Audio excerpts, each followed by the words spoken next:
성탄절을 맞아 은혜로운 찬양 불러주신 것 감사합니다. 우리 다시 한번 박수하겠습니다. 감사합니다.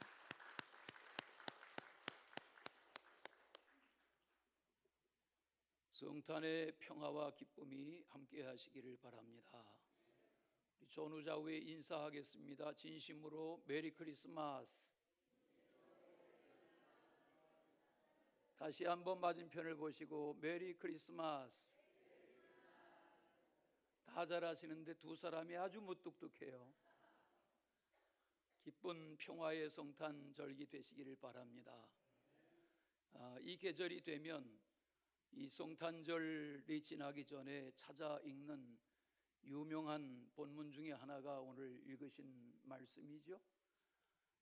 가이사 아구스도 때에 있었던 호적해라, 조상들의 고향으로 가서 호적해라 하는 명을 어길 수 없어서 다 가깝든 멀든 제 선조들의 고향을 찾아가서 호적하던 때에 있었던 일입니다.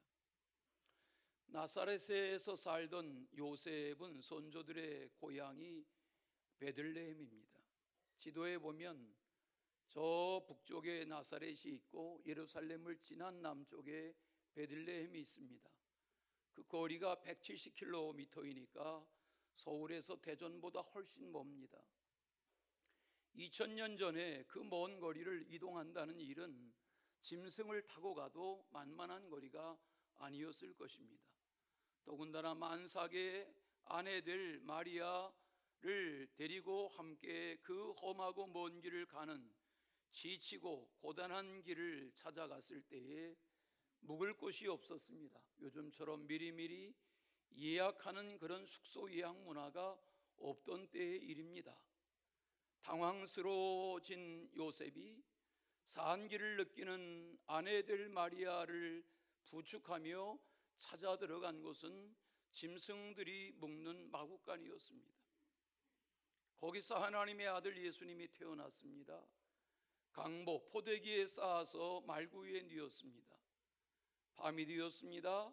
그날 밤에 밤을 새워 양을 치던 목자들에게 천사들이 나타났습니다.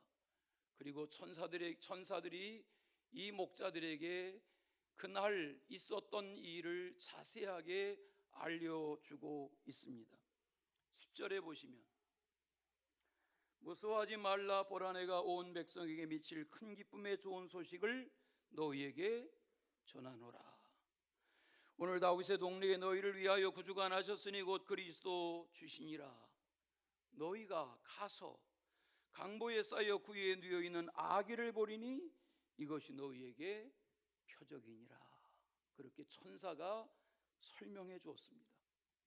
그 순간에 하늘로부터 호련히 많은 천군 천사가 나타나서 우렁찬 대합창을 합니다.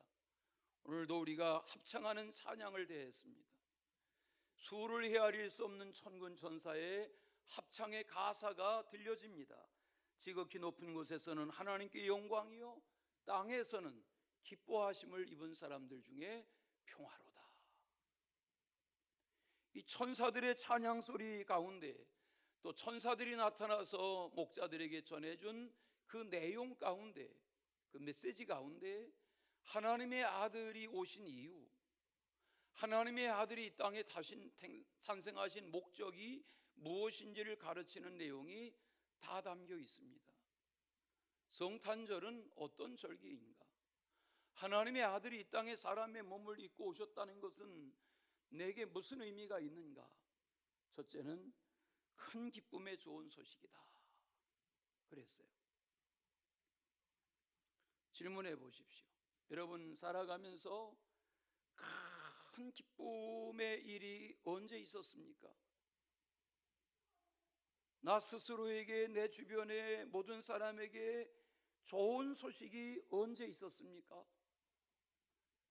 우리나라로 말하면 1945년 8월 15일이 국가적으로, 민족적으로, 역사적으로 그런 날, 그런 순간이었을 것입니다. 해방이다 하는 그날, 그 소식은 모든 사람들에게 기쁨의 소식이고 큰 좋은 소식이었을 것입니다. 그러나 몇 해 후에 6.25 전쟁이 벌어집니다. 무수한 사람들이 죽습니다. 온 나라가 폐허가 됐습니다. 그런 가운데 휴전의 소식이 전해집니다. 물론 평화로운 남북의 통일의 순간이 오진 못했지만 휴전의 순간이 찾아왔습니다. 안도의 숨을 쉬며 새로운 희망을 가지고 전쟁이 멈췄구나. 이게 이 땅의 기쁨의 큰 소식이었을 것이 분명합니다. 성경의 역사로 말하면 출애굽의 순간, 홍해가 갈라지던 날, 광야 40년 모세 시대를 뒤로하고 요단을 육지처럼 건너던 날, 여리고성이 함락되던 날, 가나안을 정령하던 날, 그 모든 날들 길갈에 12돌을 세우던 순간 다 큰 기쁨의 감격의 순간이었을 것입니다. 70년 바벨론 포로에서 돌아오던 순간 그날의 감격, 고레스를 통하여 하나님이 역사하셨던 날들, 설명할 수 없는 큰 기쁨의 순간, 그런 좋은 소식이 아닐 수 없습니다. 여러분, 개인에게 물어보십시오. 그리고 스스로에게 질문해 보십시오. 내게, 우리에게 이날까지 살아오며 큰 기쁨의 순간이 언제였는가? 물론 이런 20철에 좋은 대학 자녀들이 들어가면 자랑하고 싶지요. 저도 20여 명 카톡방이 있는데 거기 서울대학교 총장이 발행한 2026년도 합격증을 자랑으로 누가 게시했어요. 배가 살살 아파요. 여러분, 그런 기쁨은 누구나의 기쁨이 아닙니다. 시집가는 날의 기쁨, 장가가는 날의 기쁨, 아들, 딸 낳을 때의 기쁨, 역세권의 아파트 수백 대의 일에 당첨이 되었을 때의 기쁨, 남들이 부러워하는 좋은 차 마련했을 때의 기쁨, 장사를 시작하고 사업을 시작했는데 정말 셀 수 없을 정도로 돈이 엄청나게 벌어들일 때의 기쁨, 남들이 부러워하는 명예와 권력을 누릴 때의 기쁨, 남들이 추종할 수 없는 그런 인기를 누릴 때의 기쁨이 있을 수 있지만 그 기쁨이 며칠이 갑니까? 얼마를 갑니까? 영원한 기쁨, 영원한 자랑, 영원한 즐거움, 영원한 좋은 소식 이 땅에 없습니다. 연세를 드실 만큼 드신 분들, 세상을 살아올 만큼 살아오신 분들은 아십니다. 인생살이, 세상살이가 다 거기서 거기입니다. 참 좋겠다. 그 좋은 것이 얼마나 갑니까? 얼마나 기쁠까? 그 기쁨이 도대체 얼마나 갑니까? 그래도 기쁜 일이 있으시기 바랍니다.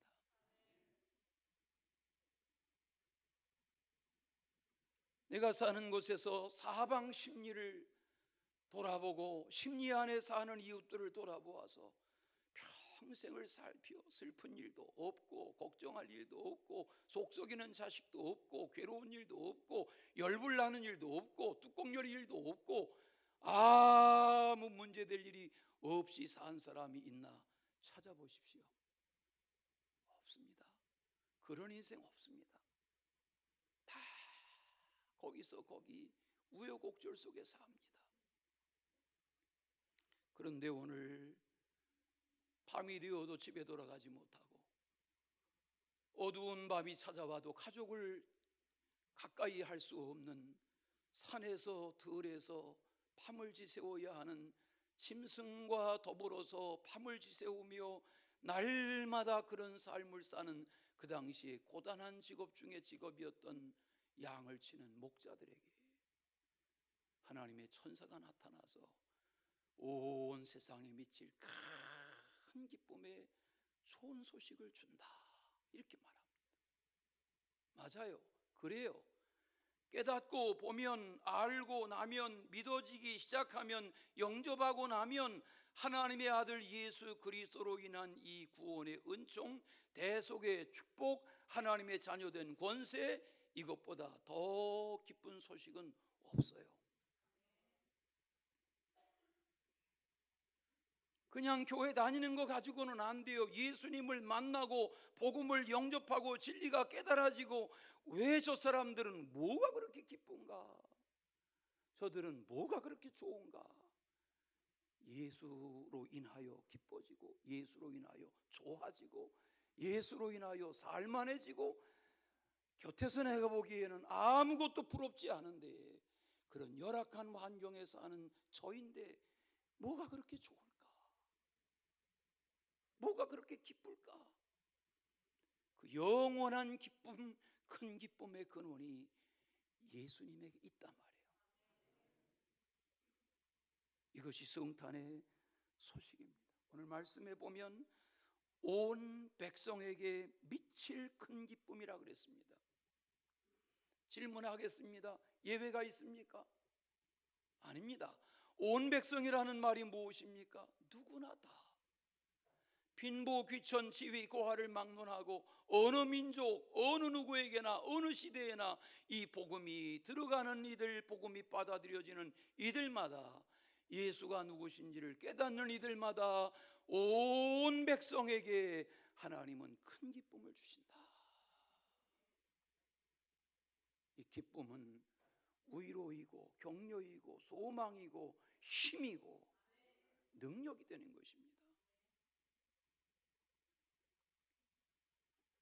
오늘 말씀에 좋은 소식이라는 말은 영어로는 good news. good news라는 말은 두 단어로 하면 복음입니다. 전도하세요, 전도하세요, 전도합시다, 전도합시다는 뭐예요? 이 좋은 소식을 말하라는 것입니다. 이 좋은 소식을 좋은 소식으로 받아들이느냐 안 받아들이느냐의 문제는 그 사람의 문제일 뿐입니다. 우리는 이 좋은 소식을 알리는 것입니다. 말하는 것입니다. 전하는 것입니다. 씨를 뿌리는 것입니다. 그 전한 복음이 좋은 땅에 떨어지면 30배, 60배, 100배로 열매를 맺는 거죠.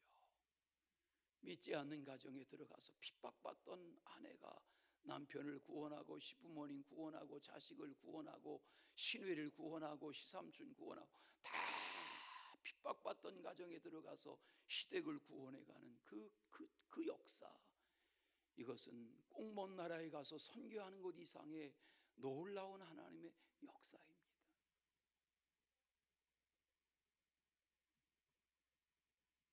무엇이 좋은 소식입니까? 불교의 석가는 인도와 네팔에 가까운 인도의 저 북쪽에 왕국의 왕자로 태어났습니다. 왕자입니다. 뭐가 부럽습니까? 뭐가 아쉽습니까? 부족한 것이 뭐가 있습니까? 그런데 그는 어려서부터 고뇌에 빠졌습니다. 인생이 뭐냐? 기쁨이 어디서 오는 거냐? 즐거움이 어디서 오는 거냐? 인간이 할 수 있는 거 다 해봤지만 허무합니다. 허탈합니다. 왕궁을 벗어났습니다. 고행을 해보았습니다.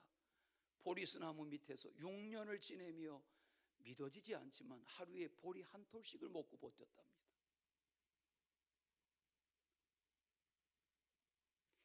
지식이라는 말은 숨을 멈추는 것입니다. 숨 쉬는 것도 죄라고 여겨서 숨을 멈추며 숨을 몰아쉬어가며 그렇게 6년을 버텼답니다. 어떻게 살아남았는지 6년 후에 백가죽이 척추에 붙었습니다. 뼈만 남았습니다. 몰골이 항상합니다. 생명만 붙어 있습니다. 그가 깨달은 것은 인간은 아무리 즐겨하는 쾌락으로도,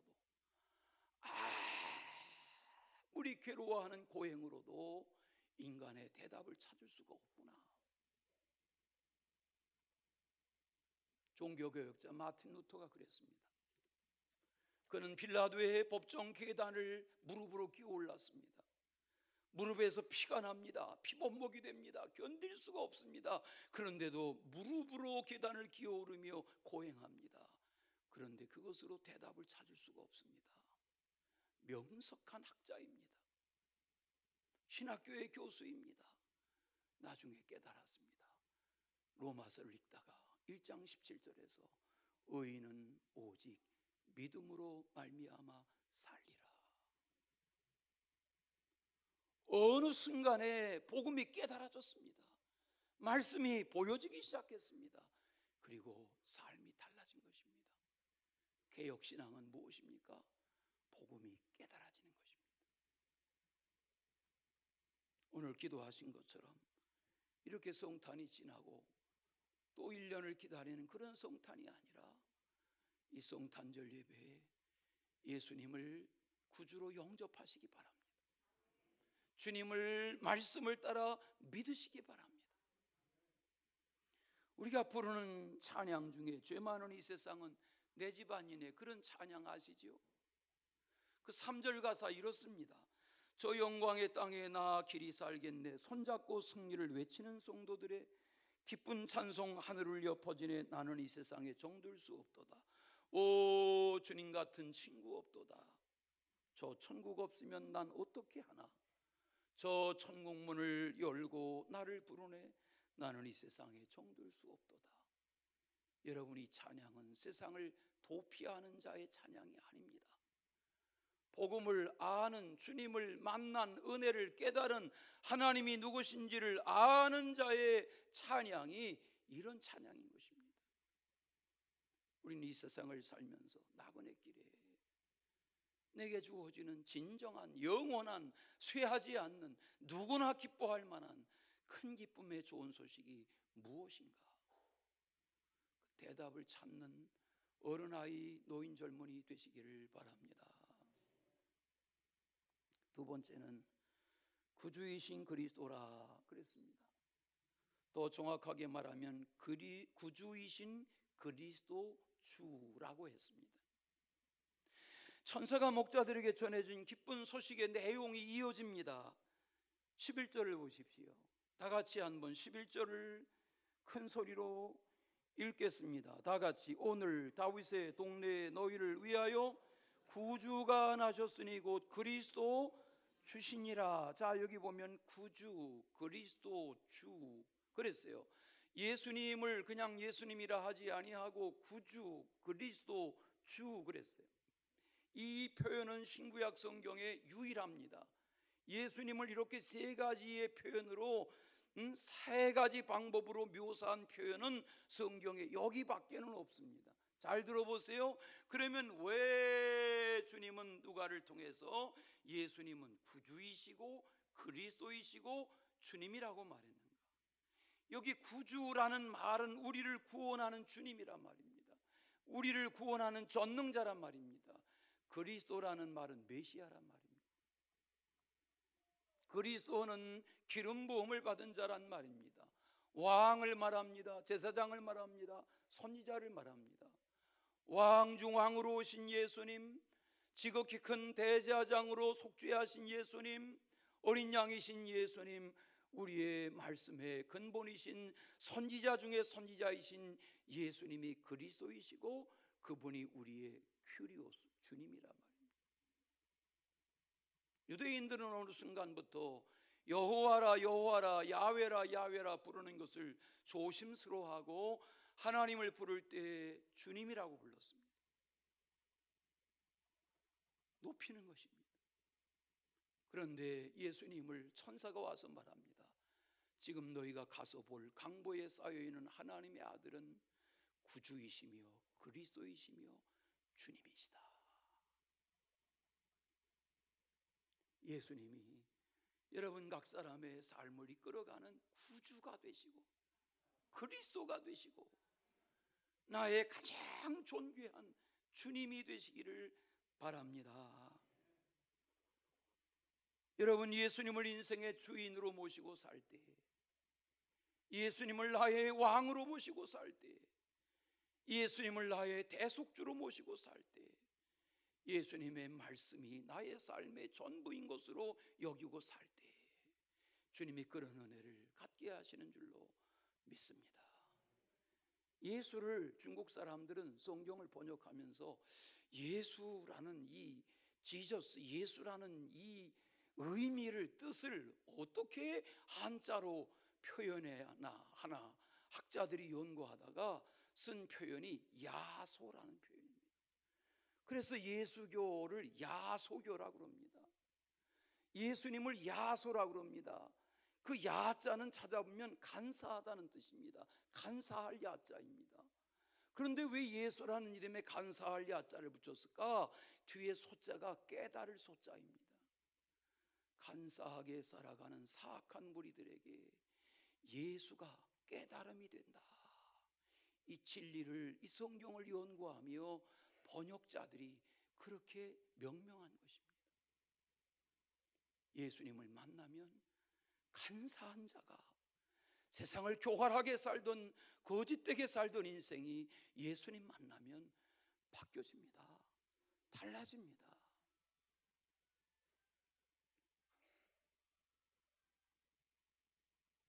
오늘 짧게 설교할 거예요.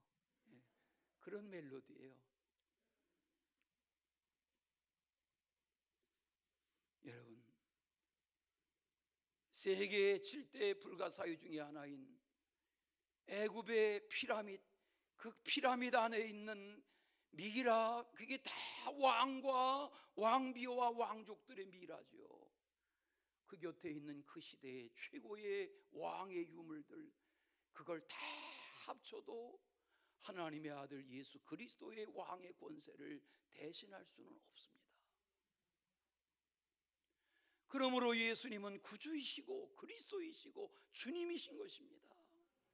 이거 깨닫고 보면 예배가 살아나고, 깨닫고 보면 말씀이 보이기 시작하고, 깨닫고 보면 인생의 향방이 정해지는 것입니다. 사람이 떡으로만 살 것이 아니라고 그랬습니다. 맞아요. 여러분, 날마다 이런 새벽에 왜 출근하세요? 왜 밤을 새워 일하세요? 왜 교대 근무 현장에서요? 한 조각의 떡을 위해서. 대답이 뭐예요? 물론 떡이 있어야죠. 그러나 대답이 뭐예요? 그 떡을 위해서 우리가 고단하게 살고, 쉼이 없이 살고, 고단한 몸을 이끌고 출근하고 이리 뛰고 저리 뛰는데, 깨닫고 보면 예배가 귀한 거예요. 내일 모레면 또 주일이에요. 또 예배가 다가와요. 여러분, 예배가 지루해지지 않아야 사는 거예요.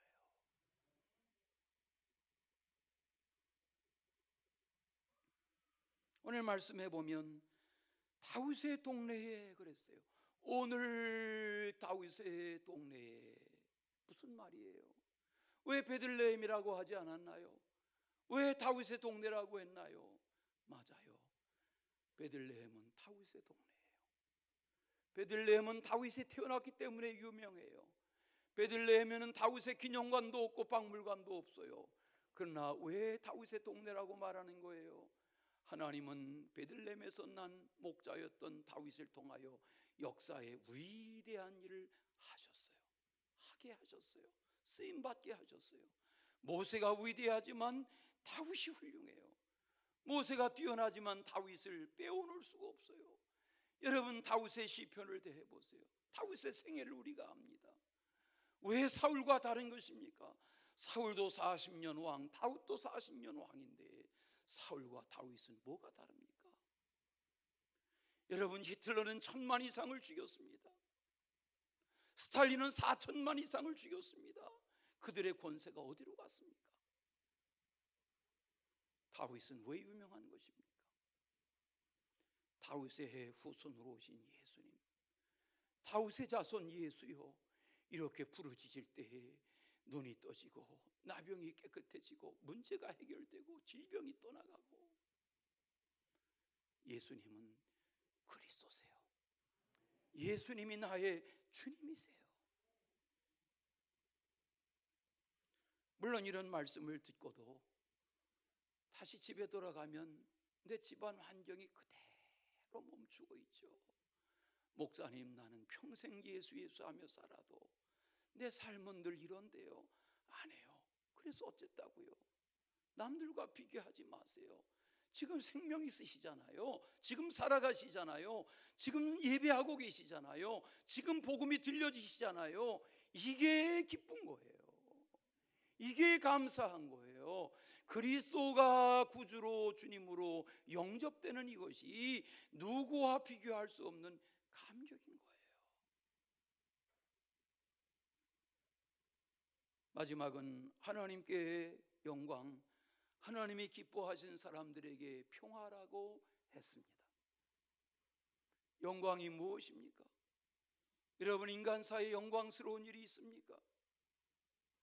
어떻게 살면 영광스러운 것입니까? 땅에 많은 사람들이 하나님의 영광을 가리며 삽니다. 하나님의 영광을 무색하게 합니다. 나를 지으신 창조주를 배역합니다. 어떻게 사는 것이 하나님께 영광을 돌리는 길입니까? 에스더는 부모를 일찍 잃었습니다. 사촌 오빠의 손길 속에서 자라났습니다. 그는 왕후의 신분이 되었습니다. 여러분, 왕후이기 때문에 영광스러운 것입니까? 아닙니다. 에스더는 결정적인 순간에 하나님, 죽으면 죽겠습니다. 이 신앙이 에스더를 에스더 되게 한 것입니다. 우리는 느헤미야를 압니다. 수산성의 왕의 곁에 있었습니다. 술 맡은 관원입니다. 지금으로 말하면 비서실장입니다. 왕과 호흡을 같이 하고 왕과 식탁을 같이 합니다.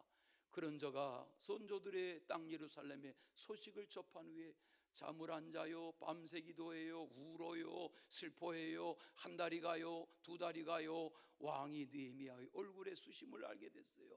무슨 일이냐? 기도 제목을 말해요. 왕이 허락해요. 호위병들을 허락받아요. 벌목허가를 받아요. 그리고는 12,000km, 1200km 멀고 먼 길을 가요. 52일 만에 150년 역사에 무너진 폐허 예루살렘 성곽을 중건해요. 느헤미야는 출세했기 때문에 유명합니까? 아닙니다. 하나님의 영광을 위하여 살고자 했던 기도의 사람 느헤미야. 오늘 예수님으로 인하여 하나님의 영광을 받으시고 예수님을 영접하는 이들, 하나님이 하신 일을 기쁨으로 받아들이는 이들에게 평화가 된다는 거예요. 이 영광과 평화가 깨달아지는 것이 이 성탄절입니다. 도대체 말씀이 말씀하는 천사가 와서 천군 천사가 말하는 하나님께 영광을 돌린다는 게 뭘까?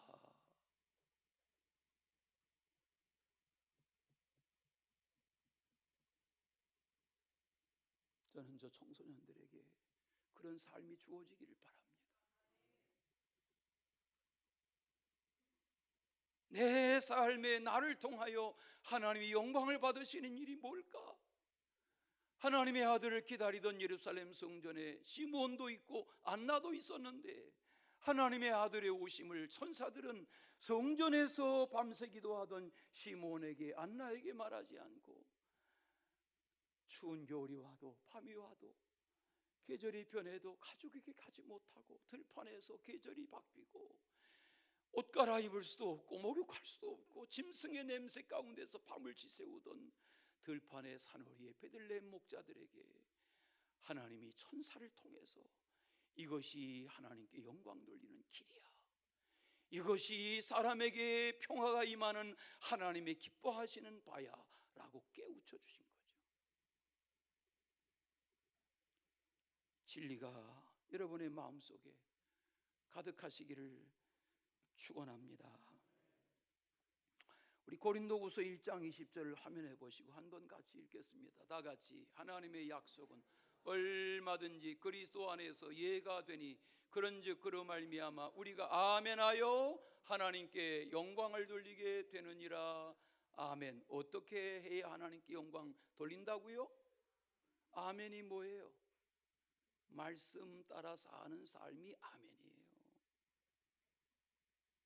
그리 아니하실지라도 말씀 따라 사는 다니엘의 신앙, 사드락 메삭 아벳느고의 신앙, 사자굴도 풀무불도 두려워하지 않는 아멘의 신앙은 하나님이 이루시겠다, 하나님이 성취하신다, 이게 아멘 신앙이고 그것이 하나님께 영광을 돌리는 길이죠. 또 성경 한 구절 읽겠습니다. 요한복음 1장 14절 다 같이. 말씀이 육신이 되어 우리 가운데 거하심에 우리가 그의 영광을 보니 아버지의 독생자의 영광이요 은혜와 진리가 충만하더라. 아멘. 네, 고쳐주셔서 감사해요. 보세요. 말씀이 육신이 되어 우리 가운데 거하심에 이게 구유의 아기 예수의 탄생이죠. 우리가 그 영광을 보아요. 이것은 아버지의 독생자의 영광이에요. 그 예수에게는 하나님의 은혜와 진리가 가득했어요.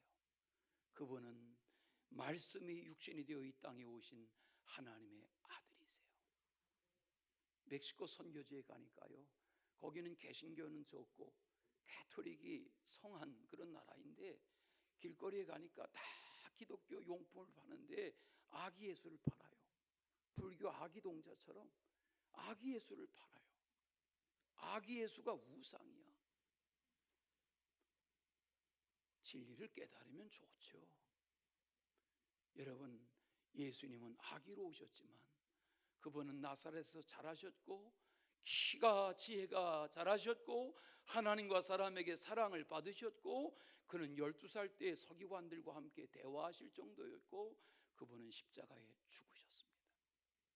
어젯밤 예배의 말씀처럼 황금을 받으시고 유향을 받으시고 죽음, 모략을 예비하신 하나님의 아들, 그분 안에서 이 성탄의 기쁨이 충만하시기를 축원합니다.